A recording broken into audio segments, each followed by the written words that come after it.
Hello friends मु शुभश्री को देवा चैनल रे आपण मानकु स्वागत जणाउची। आज मु बनेबी सोयाबीन चिली पई मु नेइची सोयाबीन पियाज कैप्सिकम कंचा लंका रसुण को एमिति मु चॉप करी नेइची। पियाज को क्यूब साइज रे काटी नेइची, कैप्सिकम को भी सही साइज रे काटी नेइची। करेई गरम हैला परे सोयाबीन गुडी को बॉयल करी नेबी। तापरे ताको ठंडा पानी रे मु चिपुड़ी की गोटे पात्र को रखीजी।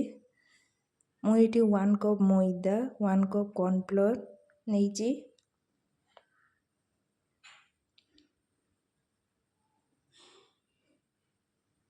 तापरे ये मो अदा रसुण छेचा नहीं। आपण मैंने चाहिए पेस्ट मध्य यूज करि परिबे।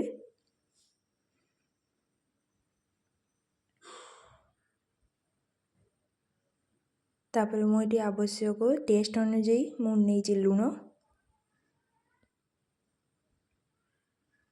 तापरे कलर पाई मु नहीं काश्मीरी लंका गुंड, आपण चाहिए फूड कलर भी दे परिबे।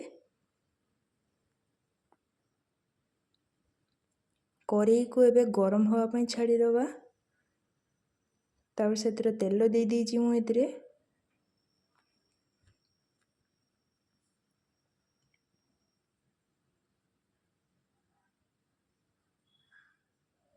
देखंतु तेलटे भल भाव गरम हो गलानी। मुझे गोल की रखीदी सोयाबीन गुड़ी को देदेवी।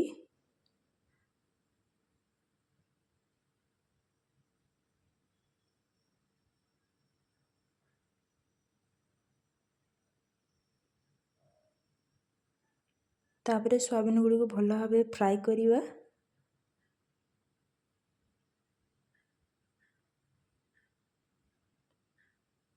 सोयाबीन गुड़िकर जमीती भल भाव गोटे कलर आसीजिवो सेते पर्यंत भल भाव फ्राए करिवा। देखंतु सोयाबीन गुड़ी को भल भाव हो गलानी।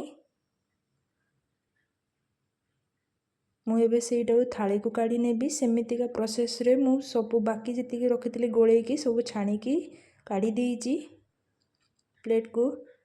एबे आम खाली पेटे भी सोयाबीन पकड़ा खाई परिवे, बहुत टेस्ट लगी था। तापरे करेई रो किछि तेल दे मु रसुण गुड़ी को दे दीची।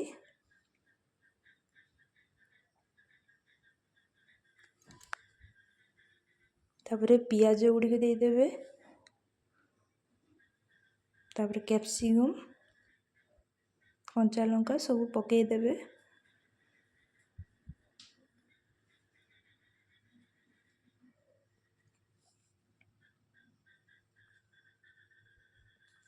तापरे मुझे ये भाजी नहीं जी।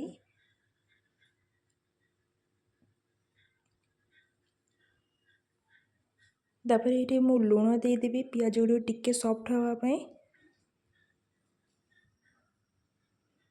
टे पुणी भाजीबे, बेसी भाजीबेनी, मात्र 2-3 मिनिट भाजीबे। तापरे मु ये टमाटो सॉस देइची।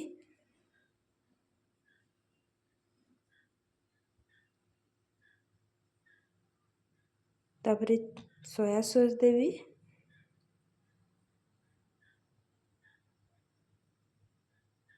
आपण मैंने चाहिए चिली सॉस भी ये दे परिबे। मु देई नहीं कहीं आम आगु कंचा लंका देइतिले बेसी राग हो जिवो। घरे पिला माने थिले एटा खाई परिबेनी, बहुत राग हो जिवो। तापरे मु ये सोयाबीन पकड़ा गुड़ी को छाड़ी देवी।